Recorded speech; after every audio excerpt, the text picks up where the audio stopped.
ओम।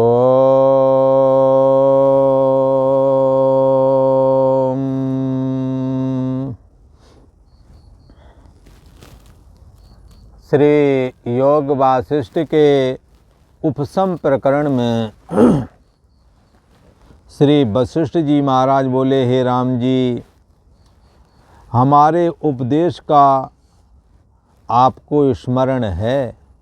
क्या आपने हमारे उपदेश का पूर्व और अपर प्रसंग स्मरण करके चिंतन किया है क्या? हमारे ये वचन अज्ञान के निवर्तक हैं और तत्वज्ञान में स्थिति प्राप्त कराने वाले हैं। हे राम जी, ये जो चैतन्य सत्ता है वो हर किसी के चित्त में प्रतिफलित है और सर्वरूप भी वही है।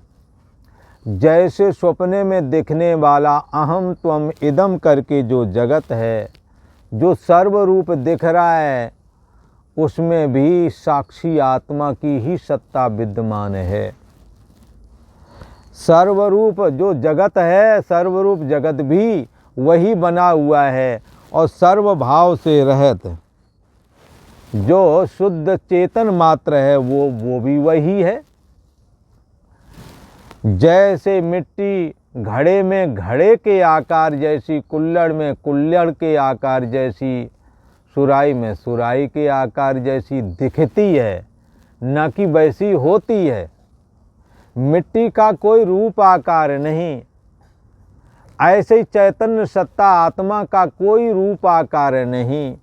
शरीर और मन इंद्रिय आदि से जुड़ करके तद अहम को स्वीकार कर लेता है। देहाभिमान स्त्री शरीर है तो मैं स्त्री हूँ, पुरुष शरीर है तो मैं पुरुष हूँ।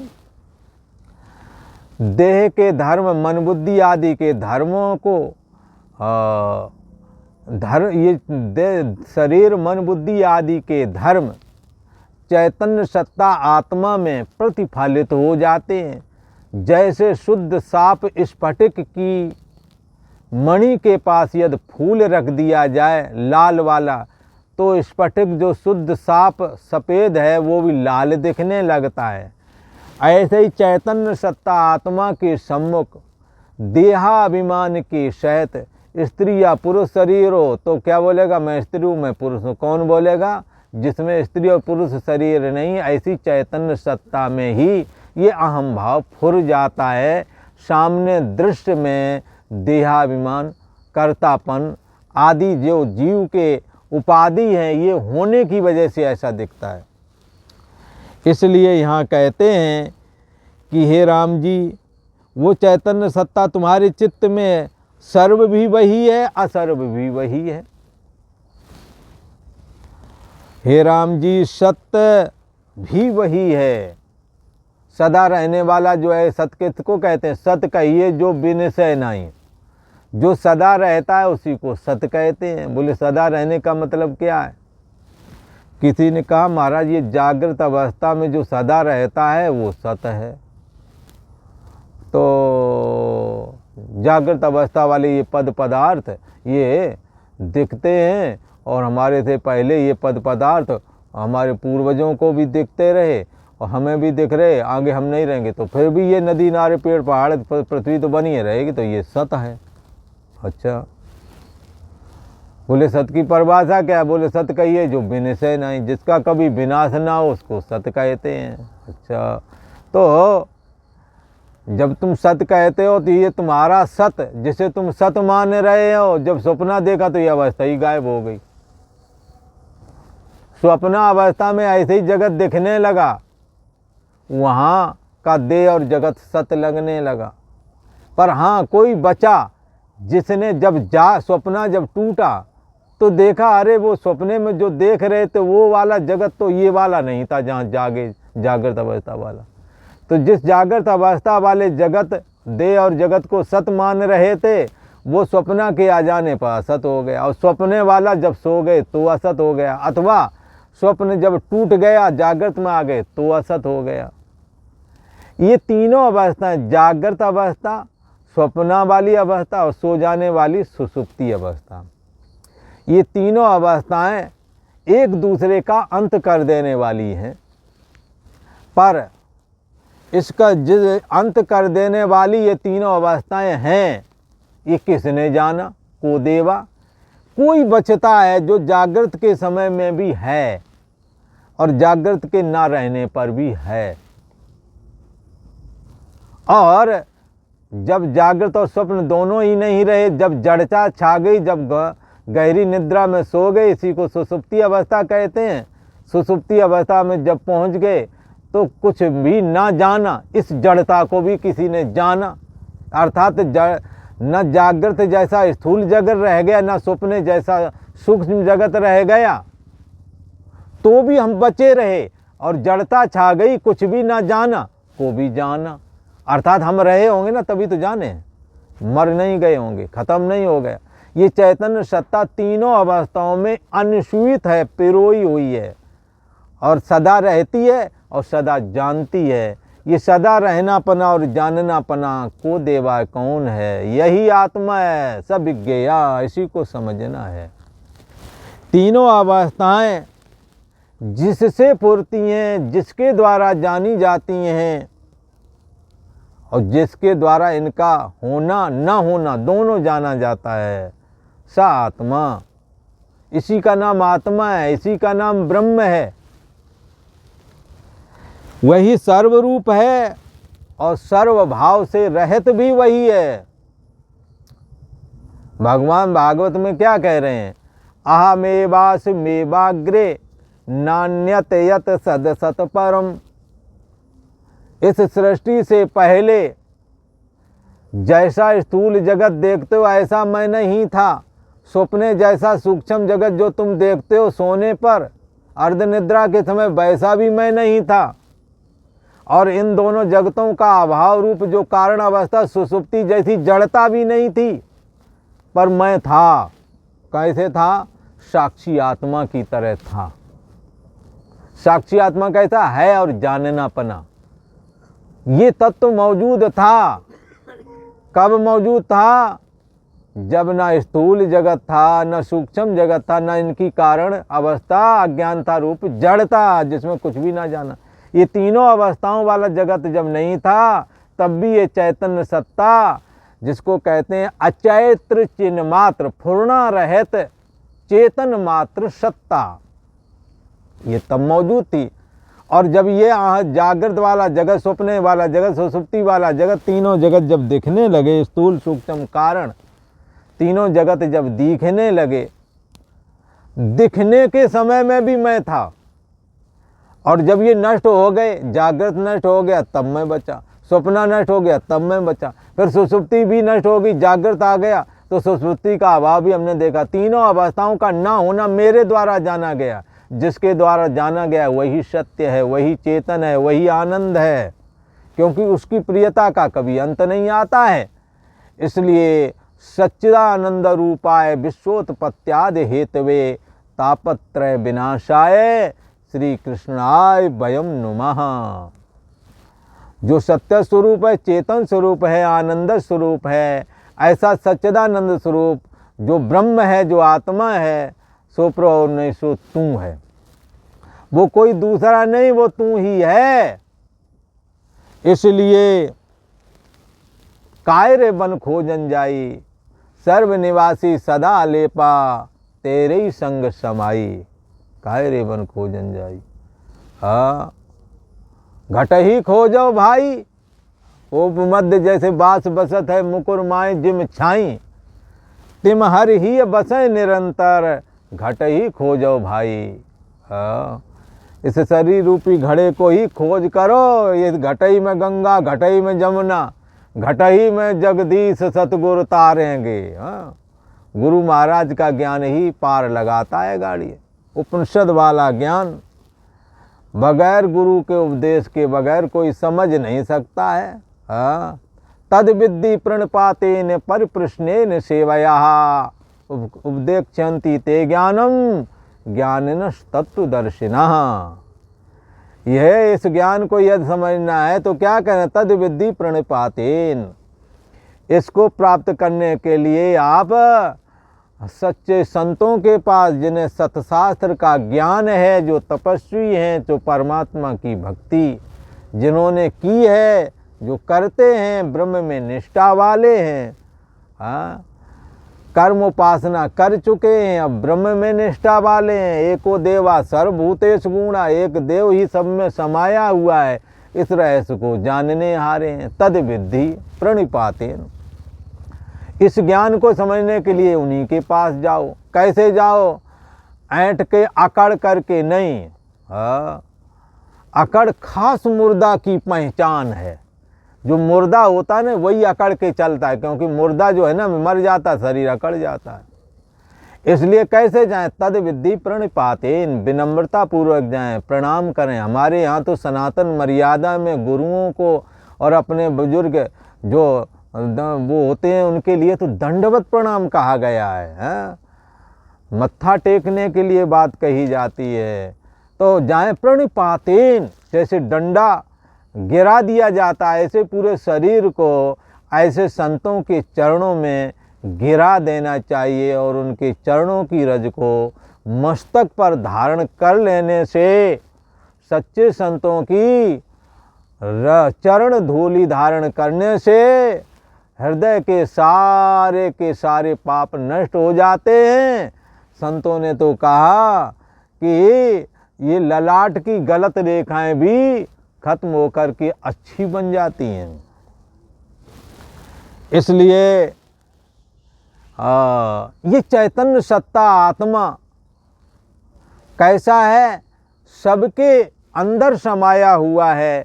इसलिए बाहर में न खोज करके अंतर की खोज करें।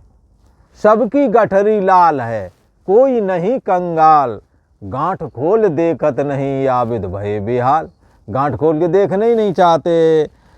हाँ, तो यहाँ कहते हैं कि सर्वरूप वही है। हाँ, कैसा है वो?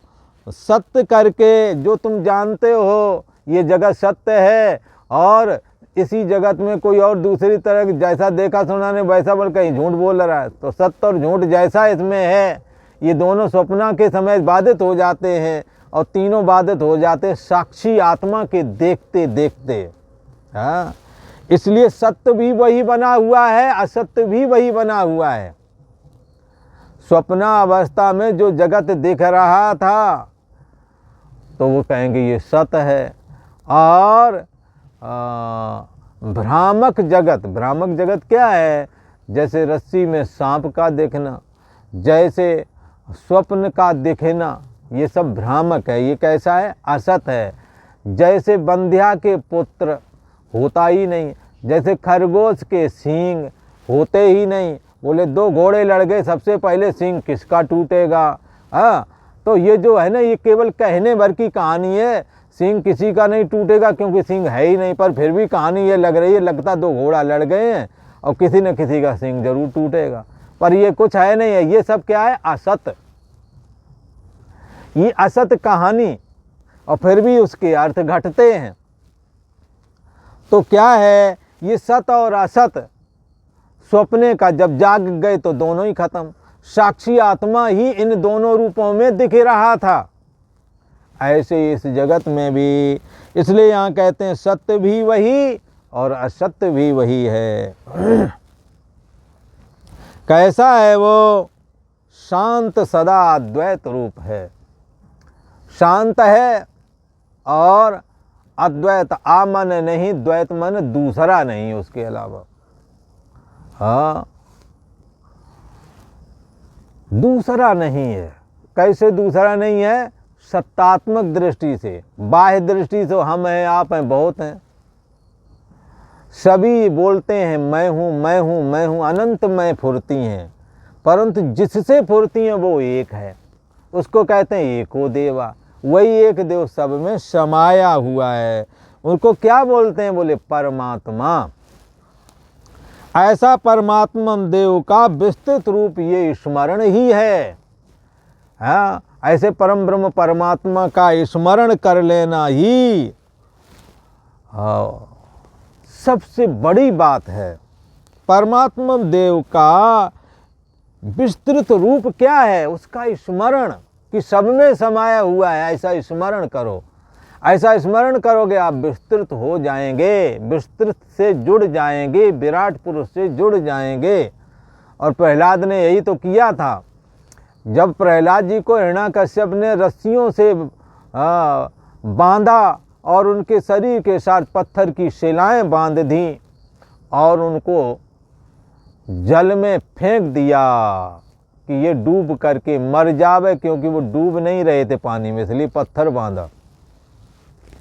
प्रहलाद जी ने उसी समय तीव्र संवेग विराट पुरुष का किया और धारणा बनाई कि मैं विराट पुरुष हूँ। गंगा यमुना सरस्वती एड़ा पिंगला सुषुम्ना नाड़ी हैं, पहाड़ उनकी हड्डियाँ हैं, पाताल उनका पैर चरण है, और ये तुम्हारा सर जो है वो स्वर्ग लोक है। विराट पुरुष की धारणा की।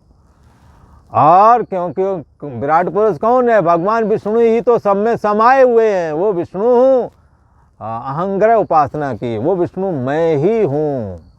ऐसा विराट रूप भगवान विष्णु का स्मरण करने से उनके सारे बंधन टूट गए।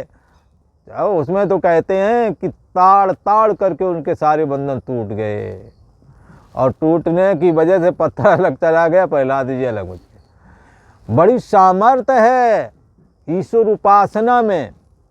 विराट पुरुष का ध्यान करोगे, विराट पर संयम करोगे, आप विराट हो जाएंगे। जैसे नेत्र का संबंध सूर्य से है, यदि आप सूर्य में संयम करेंगे तो आप हर जगह की देखने की सामर्थ्य, एक सिद्धि है, उसको प्राप्त कर सकेंगे।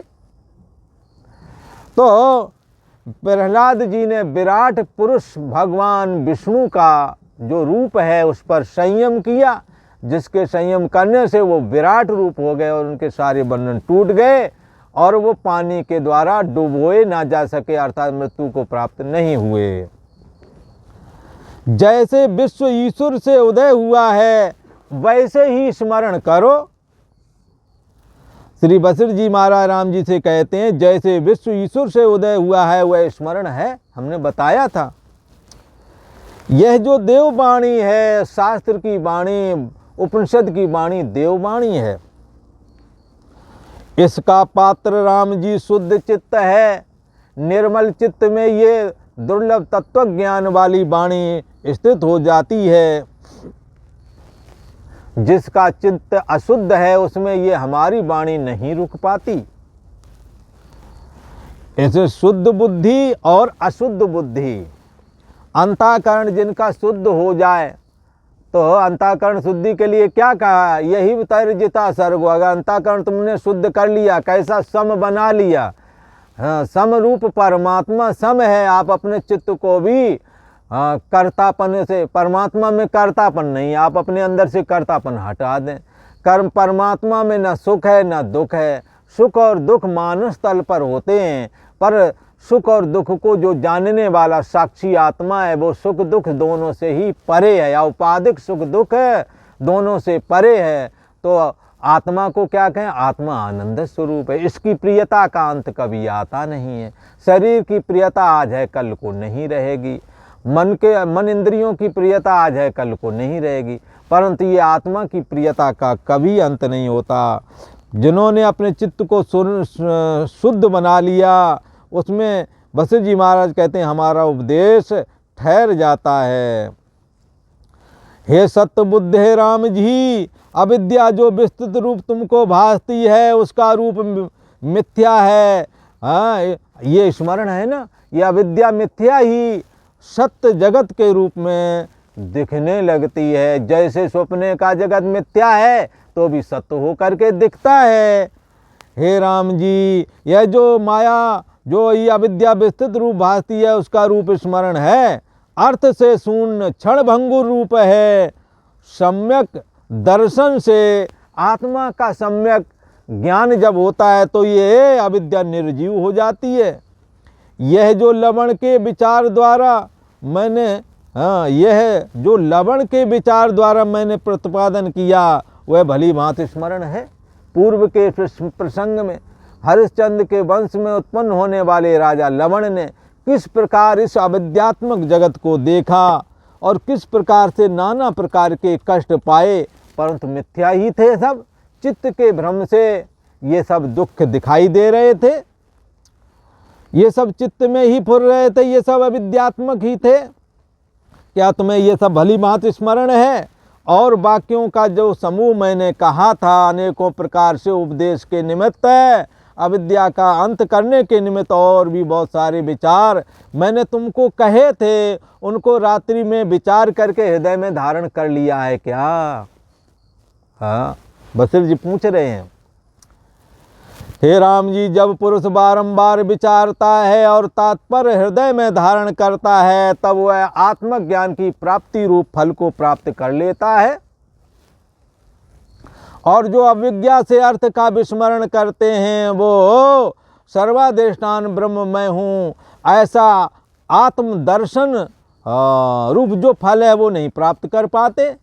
हे राम जी, तुम जो इन वचनों के पात्र हो, जैसे उत्तम बांस में ही मोती फलीभूत होता है और बांसों में नहीं उपजता है मोती, तैसे ही जो विवेकी उदार आत्मचित्त पुरुष हैं, जिन्होंने आत्मा को हृदय में धारण किया है, अर्थात अयम आत्मा ब्रह्म, मैं आत्मा हूँ, मैं ब्रह्म हूँ, ऐसा ज्ञान जो धारण किया है, वो उनको कहते हैं उदार आत्मचित्त पुरुष। ऐसे पुरुषों के हृदय में ये वचन फलीभूत हो जाते हैं। ऐसा श्री वशिष्ठ जी महाराज ने कहा। जब वशिष्ठ जी महाराज ने ऐसा कहा तो यही बात श्री वाल्मीकि जी महाराज अपने शिष्य भरद्वाज को बताते हैं कि हे भरद्वाज, वाल्मीकि जी महाराज बोले कि इस प्रकार जब ब्रह्मा जी के पुत्र श्री वशिष्ठ जी ने कहा, तब महाओजवान महागंभीर श्री राम प्रभु अवकाश पा करके बोले, हे भगवान, सब धर्मों के वेत्ता, आपने जो परम उदार वचन किए हैं, परम उदार वचन कहे हैं, उनको सुनकर के मैं बोधवान हो गया हूँ। आज इतना ही। ओ